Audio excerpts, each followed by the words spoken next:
بعد فاعوذ باللہ من الشیطان الرجیم بسم اللہ الرحمن الرحیم. ایک دفعہ انسان توبہ کے آنسو بہا دے,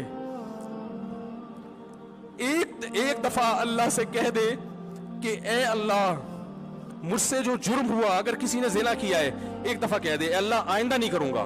اگر کسی نے شراب پی ہے ایک دفعہ کہہ دے کہ اے اللہ آئندہ نہیں پیوں گا. اگر کسی نے اپنے والدین کو ستایا ہے ایک دفعہ کہہ دے اے اللہ آئندہ نہیں ستاؤں گا. اگر کسی نے وراثت کھائی ہے ایک دفعہ کہہ دے اللہ حق واپس کروں گا, آئندہ کسی کا حق نہیں دباؤں گا. اگر کسی نے انٹرنیٹ پر بیہودہ فحش فلمیں دیکھی ہیں ایک دفعہ کہہ دے اللہ دیکھ چکا آئندہ بولو بھائی نہیں دیکھوں گا. اللہ فرماتے ہیں اس کے کہنے میں تاخیر ہو سکتی ہے.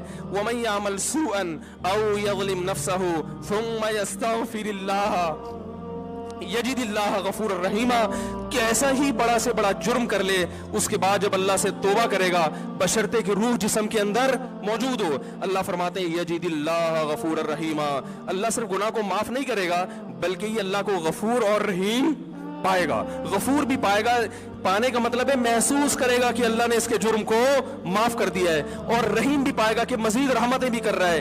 یہ اس وقت تک اللہ کی طرف سے بھائی پیکیج ہے جب تک روح جسم کے اندر موجود ہے, کیونکہ غیب کا معاملہ ہے. جب اس روح اور جسم کا رشتہ کمزور ہو گیا ایڑیاں رگڑتے رہو گے لیکن اللہ توبہ قبول کرنے کے لیے تیار نہیں ہوگا.